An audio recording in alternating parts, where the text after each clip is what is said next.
Harry Potter and the Sorcerer's Stone, Chapter 5, Diagon Alley. Harry woke early the next morning. Although he could tell it was daylight, he kept his eyes shut tight. It was a dream, he told himself firmly. I dreamed a giant called Hagrid came to tell me I was going to a school for visits. When I open my eyes, I'll be at home in my cupboard. There was suddenly a loud tapping noise. And there's Aunt Petunia knocking on the door, Harry thought, his heart sinking.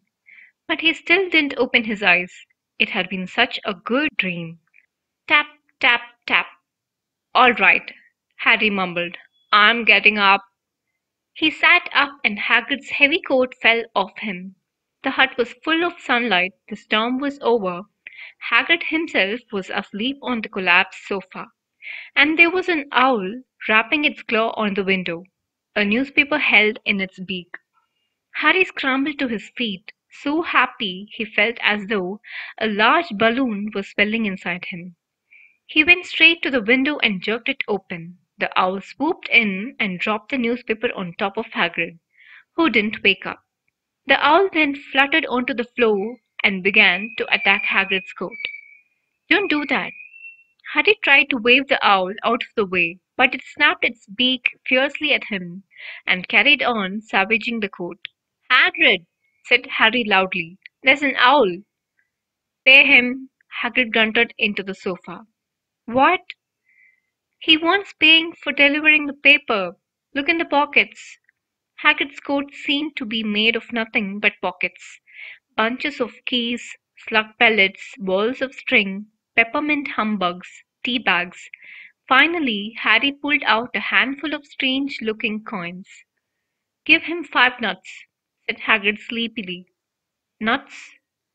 The little bronze ones. Hagrid counted out 5 little bronze coins, and the owl held out his leg, so Harry could put the money into a small leather pouch tied to it. Then he flew off through the open window. Hagrid yawned loudly, sat up, and stretched. Best be off, Harry. Lots to do today. Gotta get up to London and buy all your stuff for school. Harry was turning over the wizard coins and looking at them. He had just thought of something that made him feel as though the happy balloon inside him had got a puncture. Hagrid? Mm. Said Hagrid, who was pulling on his huge boots. I haven't got any money. And you heard Uncle Vernon last night. He won't pay for me to go and learn magic. Don't worry about that, said Hagrid, standing up and scratching his head. Do you think your parents didn't leave you anything? But if their house was destroyed, they didn't keep their gold in the house, boy. Nah, first stop for us is Gringotts, Wizard's Bank. Have a sausage, they're not bad cold, and I wouldn't say no to a bit of your birthday cake, neither. Wizards have banks? Just the one, Gringotts, run by goblins. Harry dropped the bit of sausage he was holding. Goblins? Yeah. So you'd be mad to try and rob it. I'll tell you that. Never mess with goblins, Harry. Gringotts is the safest place in the world for anything you want to keep safe. Except maybe Hogwarts. As a matter of fact, I gotta visit Gringotts anyway, for Dumbledore. Hogwarts business. Hagrid drew himself up proudly. He usually gets me to do important stuff for him. Fetching you, getting things from Gringotts. Knows he can trust me. See? Got everything? Come on then. Harry followed Hagrid out onto the rock. The sky was quite clear now and the sea gleamed in the sunlight. The boat Uncle Vernon had hired was still there, with a lot of water in the bottom after the storm. How did you get here? Harry asked, looking around for another boat. Flew, said Hagrid. Flew? Yeah, but we'll go back in this. Not supposed to use magic now I've got here. They settled down in the boat, Harry still staring at Hagrid, trying to imagine him flying. Seems a shame to row though, said Hagrid, giving Harry another of his sideways looks. If I was to speed things up a bit, would you mind not mentioning it at Hogwarts? Of course not, said Harry, eager to see more magic. Hagrid pulled out the pink umbrella again, tapped it twice on the side of the boat, and they sped off toward land. Why would you be mad to try and drop Gringotts? Harry asked. Spells, enchantments, said Hagrid, unfolding his newspaper as he spoke. They say there's dragons guarding the high security walls, and then you gotta find your way. Gringotts is hundreds of miles under London. See? Deep under the ground. You'd die of hunger trying to get out, even if you did manage to get your hands on someone. Harry sat and thought about this while Hagrid read his newspaper, The Daily Prophet.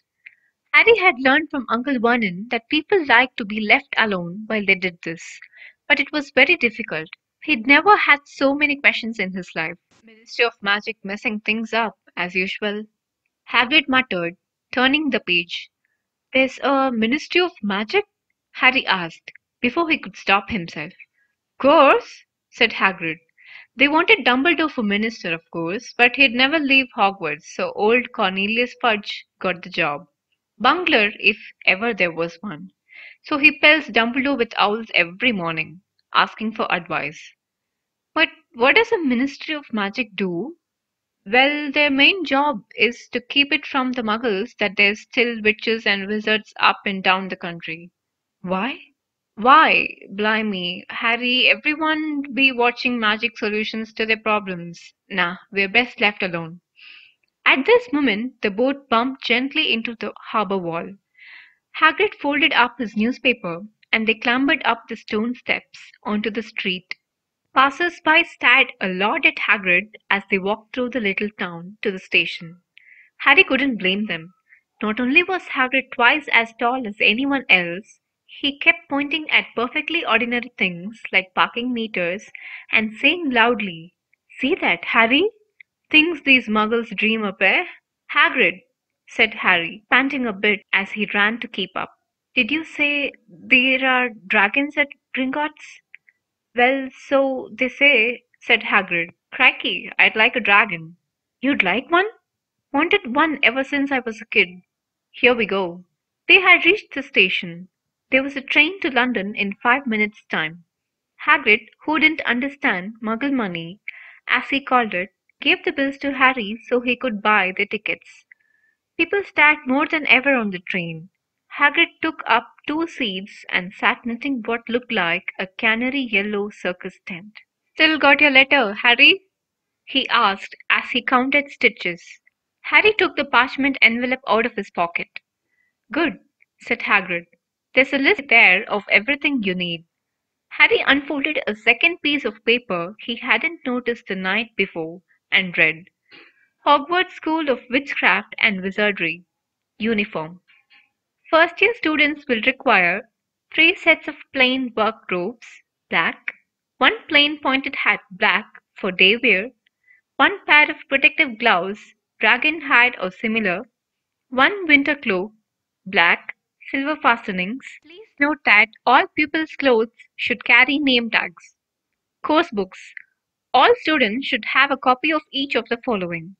The Standard Book of Spells, Grade 1 by Miranda Goshawk. A History of Magic by Bathilda Bagshot. Magical Theory by Adalbert Baffling. A Beginner's Guide to Transfiguration by Emetic Switch. 1000 Magical Herbs and Fungi by Phillida Spoe.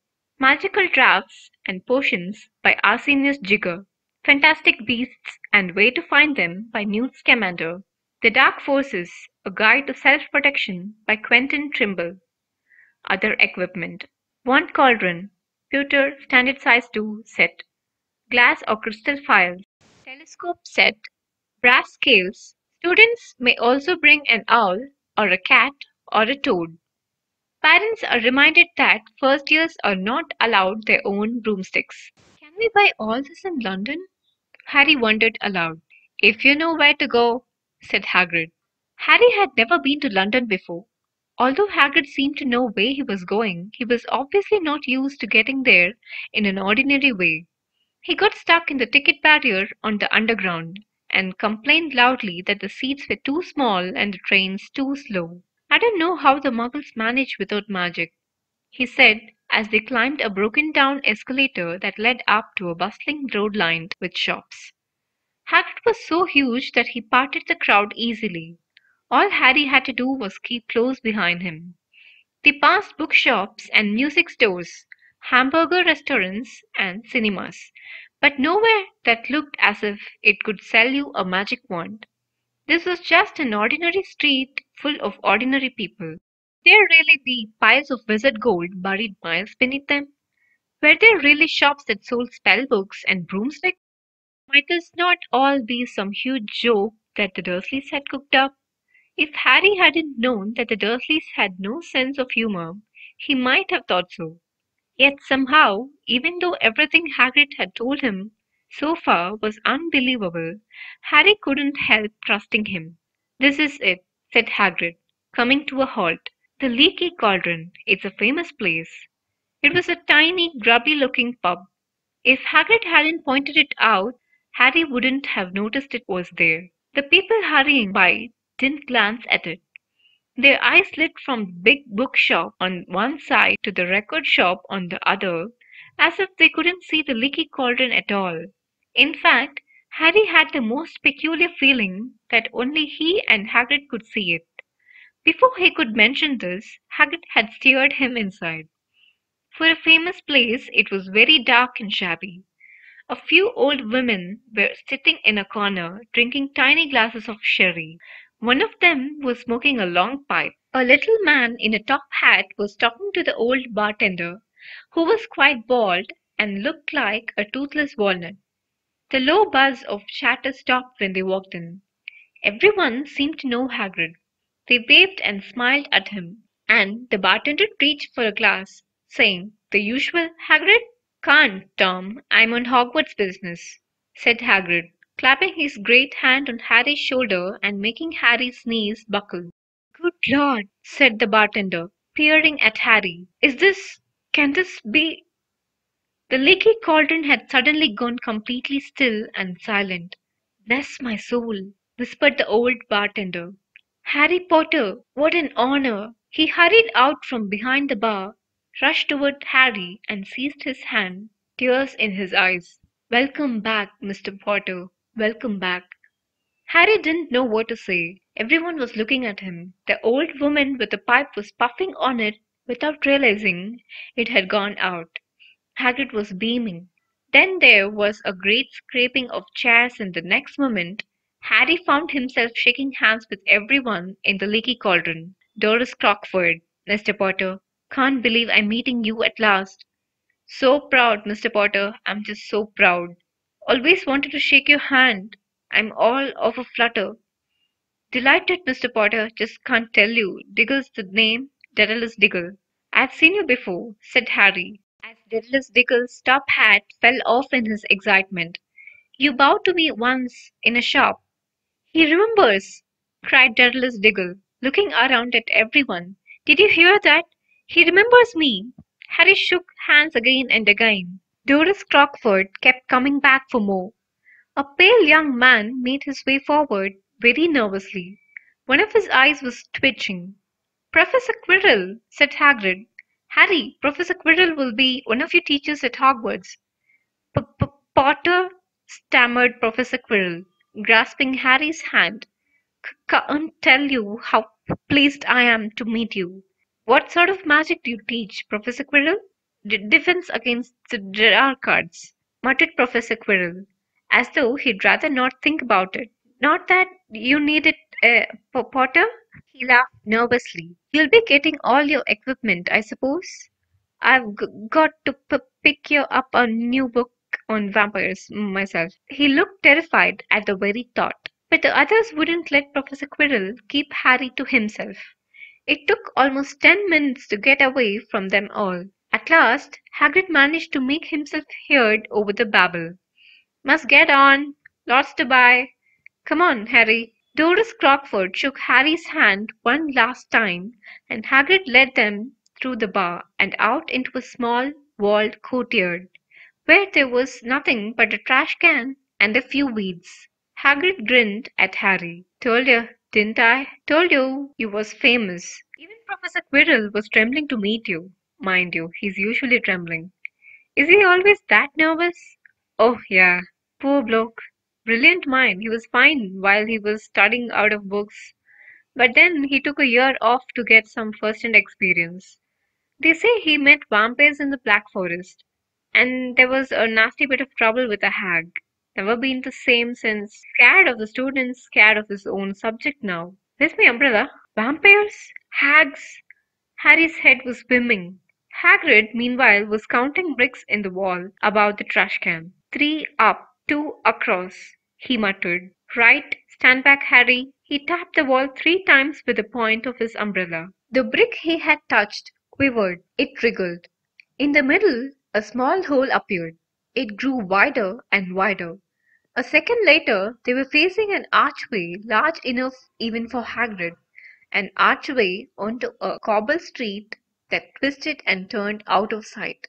Welcome, said Hagrid, to Diagon Alley. He grinned at Harry's amazement. They stepped through the archway. Harry looked quickly over his shoulder and saw the archway shrink instantly back into solid wall. The sun shone brightly on a stack of cauldrons outside the nearest shop. Cauldrons, all sizes, copper, brass, pewter, silver, self-stirring, collapsible, said a sign hanging over them. Yeah, you'll be needing one, said Hagrid. But we gotta get your money first. Harry wished he had about 8 more eyes. He turned his head in every direction as they walked up the street, trying to look at everything at once. The shops, the things outside them, the people doing their shopping. A plump woman outside an apothecary was shaking her head as they passed, saying, Dragon liver, 17 sickles an ounce. They're mad. A low, soft hooting came from a dark shop with a sign saying Ilops Owl Emporium. Tawny, Screech, Barn, Brown, and Snowy. Several boys of about Harry's age had their noses pressed against a window with broomsticks in it. Look! Harry heard one of them say. The new Nimbus 2000, fastest ever. There were shops selling robes, shops selling telescopes, and strange silver instruments Harry had never seen before. Windows stacked with barrels of bats' brains and eels' eyes, tottering piles of spell books, quills, and rolls of parchment, potion bottles, globes of the moon. Gringotts, said Hagrid.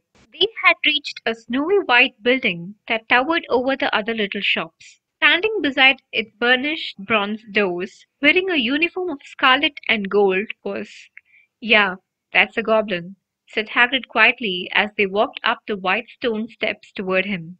The goblin was about a head shorter than Harry. He had a swarthy, clever face, a pointed beard, and Harry noticed very long fingers and feet. He bowed as they walked inside. Now they were facing a second pair of doors, silver this time, with words engraved upon them. Enter, stranger, but take heed of what awaits the sin of greed. For those who take but do not earn must pay most dearly in their turn. So, if you seek beneath our floors a treasure that was never yours, thief, you have been warned.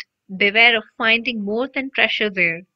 Like I said, you'd be mad to try and rob it, said Hagrid. A pair of goblins bowed them through the silver doors, and they were in a vast marble hall. About 100 more goblins were sitting on high stools behind a long counter, scribbling in large ledgers, weighing coins in brass scales, examining precious stones through eyeglasses. There were too many doors to count leading off the hall, and yet more goblins were showing people in and out of these. Hagrid and Harry made for the counter. Morning, said Hagrid to a free goblin. We've come to take some money out of Mr. Harry Potter's safe. You have his key, sir? Got it here somewhere, said Hagrid, and he started emptying his pockets onto the counter, scattering a handful of malty top biscuits over the goblin's book of numbers. The goblin wrinkled his nose. Harry watched the goblin on the right, weighing a pile of rubies as big as glowing coals. Got it, said Hagrid at last, holding up a tiny golden key. The goblin looked at it closely. That seems to be in order. And I've also got a letter here from Professor Dumbledore, said Hagrid, importantly throwing out his chest. It's about the you-know-who, what in Vault 713. The goblin read the letter carefully. Very well, he said, handing it back to Hagrid. I will have someone take you down to both vaults. Griphook, Griphook was yet another goblin. Once Hagrid had crammed all the dog biscuits back inside his pockets. He and Harry followed Griphook toward one of the doors leading off the hall. "What's the you-know-what in Vault 713?" asked Harry. "Can't tell you that," said Hagrid mysteriously. "Very secret. Hogwarts business. Dumbledore's trusted me. More on my job's worth to tell you that." Griphook held the door open for them.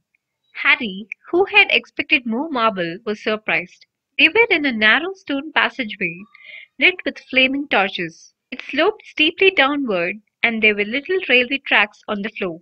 Griphook whistled, and a small cart came hurtling up the tracks toward them. They climbed in, Hagrid with some difficulty, and were off.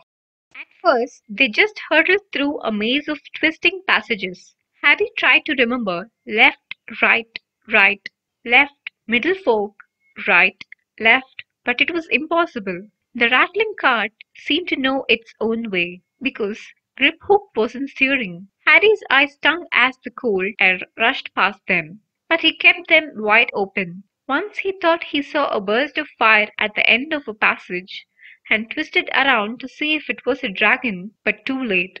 They plunged even deeper, passing an underground lake where huge stalactites and stalagmites grew from the ceiling and floor. "I never know," Harry called to Hagrid over the noise of the cart. "What's the difference between a stalagmite and a stalactite?" "Stalagmite's got an M in it," said Hagrid. "And don't ask me questions just now. I think I'm gonna be sick." He did look very green, and when the cart stopped at last beside a small door in the passage wall, Hagrid got out and had to lean against the wall to stop his knees from trembling. Griphook unlocked the door. A lot of green smoke came billowing out, and as it cleared, Harry gasped. Inside were mounds of gold coins, columns of silver, heaps of little bronze nuts. "All yours," smiled Hagrid. "All Harry's." It was incredible. The Dursleys couldn't have known about this, or they'd have had it from him faster than blinking. How often had they complained how much Harry cost them to keep, and all the time there had been a small fortune belonging to him buried deep under London. Hagrid helped Harry pile some of it into a bag. "The gold ones are galleons," he explained. 17 silver sickles to a galleon and 29 nuts to a sickle. It's easy enough." "Right. That should be enough for a couple of terms. We'll keep the rest safe for you." He turned to Griphook. "Vault 713 now, please. And can we go more slowly?" "One speed only," said Griphook. They were going even deeper now and gathering speed. The air became colder and colder as they hurtled round tight corners. They went rattling over an underground ravine, and Harry leaned over the side to try to see what was down at the dark bottom. But Hagrid groaned and pulled him back by the scruff of his neck. Vault 713 had no keyhole. "Stand back," said Griphook importantly. He stroked the door gently with one of his long fingers, and it simply melted away. "If anyone but a Gringotts goblin tried that, they'd be sucked through the door and trapped in there," said Griphook. "How often do you check to see if anyone's inside?" Harry asked. "About once every 10 years," said Griphook with a rather nasty grin. Something really extraordinary had to be inside this top security vault, Harry was sure, and he leaned forward eagerly, expecting to see fabulous bells at the very least. But at first he thought it was empty. Then he noticed a grubby little package wrapped up in brown paper lying on the floor. Hagrid picked it up and tucked it deep inside his coat. Harry longed to know what it was, but knew better than to ask. "Come on, back in this infernal cart, and don't talk to me on the way back. It's best if I keep me mouth shut," said Hagrid. One wild cart ride later, they stood blinking in the sunlight outside Gringotts. Harry didn't know where to run first, now that he had a bag full of money. He didn't have to know how many galleons there were to a pound to know that he was holding more money than he'd had in his whole life. More money than even Dudley had ever had. "Might as well get your uniform," said Hagrid, nodding toward Madame Markin's robes for all occasions. "Listen, Harry, Would you mind if I slipped off for a pick-me-up in the leaky cauldron? I hate them. Gringotts carts. He did still look a bit sick. So Harry entered Madame Malkin's shop alone, feeling nervous. Madame Malkin was a squat, smiling witch, dressed all in mauve. Hogwarts, clear? She said, when Harry started to speak. Got the lot here. Another young man being fitted up just now, in fact. In the back of the shop, a boy with a pale, pointed face was standing on a footstool while a second witch pinned up his long black robes. Madame Malkin stood Harry on a stool next to him, slipped a long robe over his head, and began to pin it to the right length. "Hello," said the boy. "Hogwarts too?" "Yes," said Harry. "My father's next door buying my books and mother's up the street looking at wands," said the boy. He had a bored, drawling voice. "Then I'm going to drag them off to look at racing brooms. I don't see why first years can't have their own. I think I'll bully father into getting me one and I'll smuggle it in somehow." Harry was strongly reminded of Dudley. "Have you got your own broom?" The boy went on. "No," said Harry. "Play Quidditch at all?" "No," Harry said again, wondering what on earth Quidditch could be. "I do. Father says it's a crime if I'm not picked to play for my house, and I must say I agree. Know what house you'll be in yet?" "No," said Harry, feeling more stupid by the minute. "Well, no one really knows until they get there, do they? But I know I'll be in Slytherin. All our family have been. Imagine being in Hufflepuff. I think I'd leave, wouldn't you?" Said Harry, wishing he could say something a bit more interesting. "I say, look at that man," said the boy suddenly, nodding toward the front window. Hagrid was standing there, grinning at Harry and pointing at two large ice creams to show he couldn't come in. "That's Hagrid," said Harry, pleased to know something the boy didn't. "He works at Hogwarts." "Oh," said the boy. "I've heard of him. He's a sort of servant, isn't he?" "He's the gamekeeper," said Harry. He was liking the boy less and less every second. "Yes, exactly.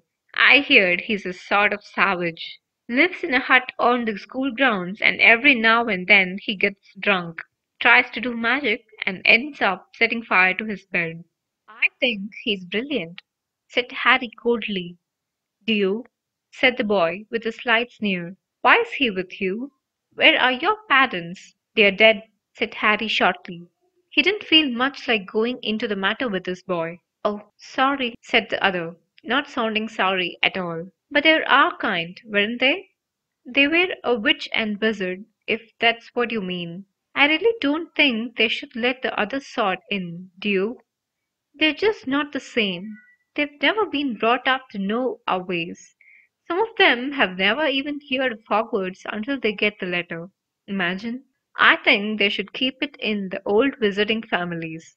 What's your surname, anyway?" But before Harry could answer, Madame Malkin said, "That's you done, my dear." And Harry, not sorry for an excuse to stop talking to the boy, hopped down from the footstool. "Well, I'll see you at Hogwarts, I suppose," said the drawling boy. Harry was rather quiet as he ate the ice cream Hagrid had bought him, chocolate and raspberry with chopped nuts. "What's up?" said Hagrid. "Nothing," Harry lied.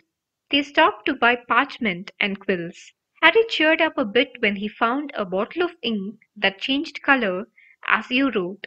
When they had left the shop, he said, "Hagrid, what's Quidditch?" "Blimey, Harry, I keep forgetting how little you know. Not knowing about Quidditch? Don't make me feel worse," said Harry. He told Hagrid about the pale boy in Madame Malkin's, and he said people from Muggle families shouldn't even be allowed in. "You're not from a Muggle family. If he'd known who you were, he's grown up knowing your name if his parents are visiting folk. You saw what everyone in the leaky cauldron was like when they saw you. Anyway, what does he know about it? Some of the best I ever saw were the only ones with magic in them in a long line of muggles. Look at your mum. Look what she had for a sister. So what is Quidditch?" "It's a sport. Wizarding sport. It's like soccer in the muggle world. Everyone follows Quidditch. Played up in the air on broomsticks and there's four balls. Sorta hard to explain the rules. And what are Slytherin and Hufflepuff? Schoolhouses. There's four. Everyone says Hufflepuff are a lot of duffers, but I bet I'm in Hufflepuff, said Harry gloomily. Better Hufflepuff than Slytherin, said Hagrid darkly. There's not a single witch or wizard who went bad who wasn't in Slytherin. You know who was one. Well, sorry, you know who was at Hogwarts? Years and years ago, said Hagrid. They bought Harry school books in a shop called Flourish and Blots, where the shelves were stacked to the ceiling with books as large as paving stones bound in leather, books the size of postage stamps in covers of silk, books full of peculiar symbols and a few books with nothing in them at all. Even Dudley, who never read anything, would have been wild to get his hands on some of these. Hagrid almost had to drag Harry away from curses and counter-curses. Bewitch your friends and befuddle your enemies with the latest revenges. Halos, jelly legs, tongue-tying, and much, much more. By Professor Vindictus Viridian. I was trying to find out how to curse Dudley. I'm not saying that's not a good idea, but you're not to use magic in the Muggle world, except in very special circumstances, said Hagrid. And anyway, you couldn't work any of them curses yet. You'll need a lot more study before you get to that level. Hagrid wouldn't let Harry buy a solid gold cauldron, either. It says pewter on your list. But they got a nice set of scales for weighing potion ingredients and a collapsible brass telescope. Then they visited the apothecary, which was fascinating enough to make up for its horrible smell, a mixture of bad eggs and rotted cabbages. Barrels of slimy stuff stood on the floor. Jars of herbs, dried roots, and bright powders lined the walls. Bundles of feathers, strings of fangs, and snarled claws hung from the ceiling. While Hagrid asked the man behind the counter for a supply of some basic potion ingredients for Harry, Harry himself examined silver unicorn horns at 21 galleons each and minuscule, glittery black beetle eyes, 5 nuts a scoop. Outside the apothecary, Hagrid checked Harry's list again. Just your one left, a year, and I still haven't got you a birthday present. Harry felt himself go red. You don't have to.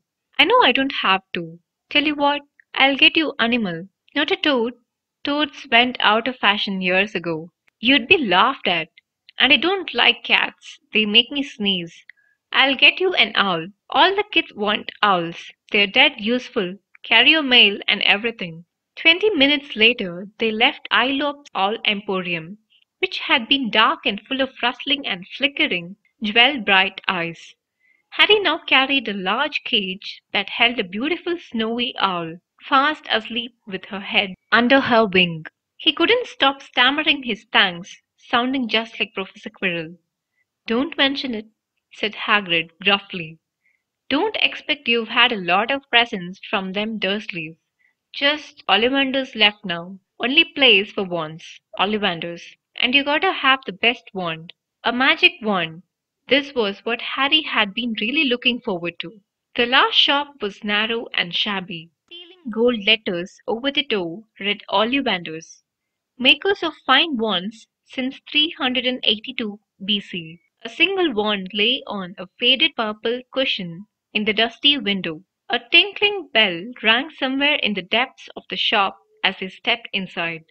It was a tiny place, empty except for a single spindly chair that Hagrid sat on to wait. Harry felt strangely as though he had entered a very strict library. He swallowed a lot of new questions that had just occurred to him and looked instead at the thousands of narrow boxes piled neatly right up to the ceiling. For some reason, the back of his neck prickled. The very dust and silence in here seemed to tingle with some secret magic. Good afternoon, said a soft voice. Harry jumped. Hagrid must have jumped too, because there was a loud crunching noise, and he got quickly off the spindly chair. An old man was standing before them, his wide, pale eyes shining like moons through the gloom of the shop. Hello, said Harry awkwardly. Ah, yes, said the man. Yes, yes. I thought I'd be seeing you soon, Harry Potter. It wasn't a question. You have your mother's eyes. It seems only yesterday she was in here herself, buying her first wand, 10 and a quarter inches long, swishy, made of willow. Nice wand for charm work. Mr. Ollivander moved closer to Harry. Harry wished he would blink. Those silvery eyes were a bit creepy. Your father, on the other hand, favored a mahogany wand, 11 inches, pliable, a little more power and excellent for transfiguration. Well, I say your father favored it. It's really the wand that chooses the wizard, of course. Mr. Ollivander had come so close that he and Harry were almost nose to nose. Harry could see himself reflected in those misty eyes, and that's where Mr. Ollivander touched the lightning scar on Harry's forehead with a long white finger. I'm sorry to say I sold the wand that did it, he said softly. 13 and a half inches. You. Powerful wand. Very powerful. And in the wrong hands. Well, if I'd known what that wand was going out into the world to do. He shook his head and then, to Harry's relief, spotted Hagrid. Rubius! Rubius Hagrid! How nice to see you again! Oak, 16 inches, rather bendy, wasn't it? It was, sir, yes, said Hagrid. Good one, that one. But I suppose they snapped it in half when you got expelled, said Mr. Ollivander, suddenly stern. Yes, they did. Yes, said Hagrid, shuffling his feet. I've still got the pieces, though, he added brightly. But you don't use them? Said Mr. Ollivander sharply. Oh, no, sir, said Hagrid quickly. Harry noticed he gripped his pink umbrella very tightly as he spoke. Hmm, said Mr. Ollivander, giving Hagrid a piercing look. Well, now, Mr. Potter, let me see. He pulled a long tape measure with silver markings out of his pocket. Which is your wand arm? Well, I'm right-handed, said Harry. Hold out your arm. That's it. He measured Harry from shoulder to finger, then wrist to elbow, shoulder to floor, knee to armpit, and round his head. As he measured, he said, every Ollivander wand has a core of a powerful magical substance, Mr. Potter. We use unicorn hairs, phoenix tail feathers, and the heartstrings of dragons. No two Ollivander wands are the same, just as no two unicorns, dragons, or phoenixes are quite the same. And of course, you will never get such good results with another wizard's wand. Harry suddenly realized that the tape measure, which was measuring between his nostrils, was doing this on its own. Mr. Ollivander was flitting around the shelves, taking down boxes. That will do, he said, and the tape measure crumpled into a heap on the floor.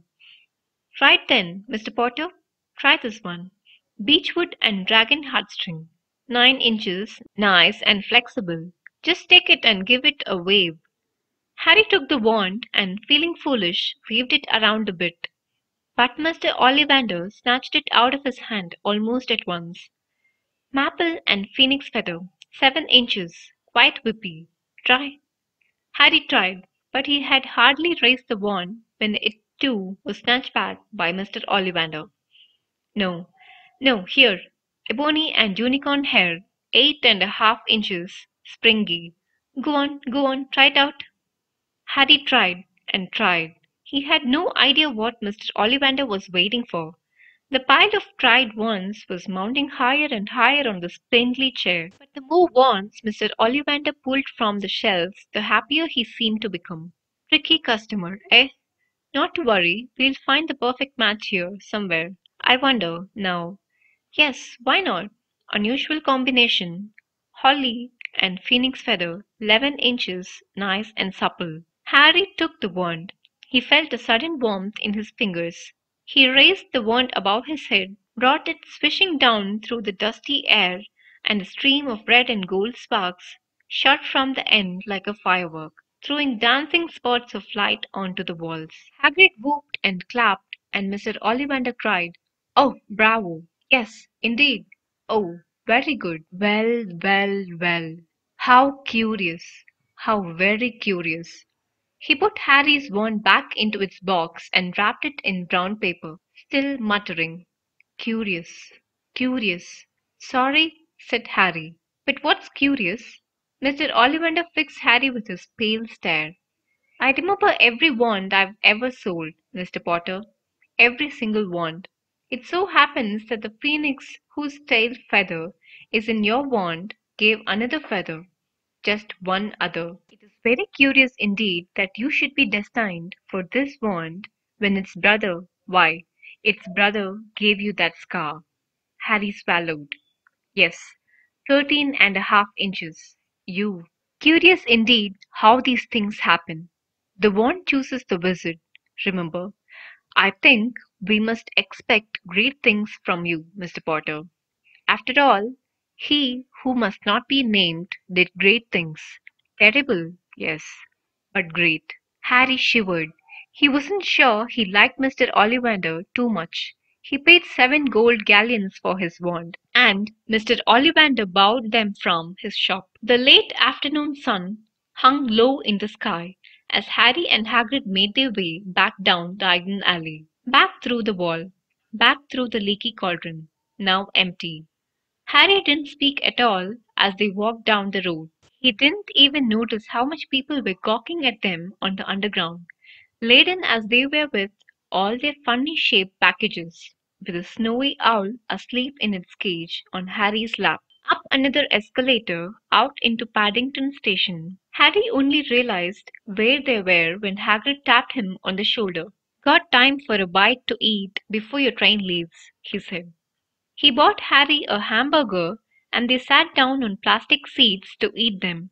Harry kept looking around. Everything looked so strange, somehow. "You all right, Harry? You're very quiet," said Hagrid. Harry wasn't sure he could explain. He'd just had the best birthday of his life, and yet he chewed his hamburger, trying to find the words. "Everyone thinks I'm special," he said at last. "All those people in the leaky cauldron, Professor Quirrell, Mr. Ollivander.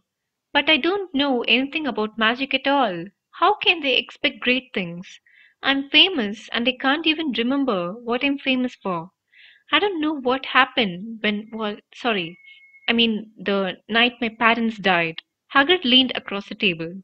Behind the wild beard and eyebrows, he wore a very kind smile. "Don't you worry, Harry. You'll learn fast enough. Everyone starts at the beginning at Hogwarts. You'll be just fine. Just be yourself. I know it's hard. You've been singled out, and that's always hard. But you'll have a great time at Hogwarts." "I did, still do, as a matter of fact." Hagrid helped Harry on to the train that would take him back to the Dursleys, then handed him an envelope. "Your ticket for Hogwarts," he said. "1st of September, King's Cross. It's all on your ticket. Any problems with the Dursleys, send me a letter with your owl. She'll know where to find me. See you soon, Harry." The train pulled out of the station. Harry wanted to watch Hagrid until he was out of sight. He rose in his seat and pressed his nose against the window, but he blinked and Hagrid had gone.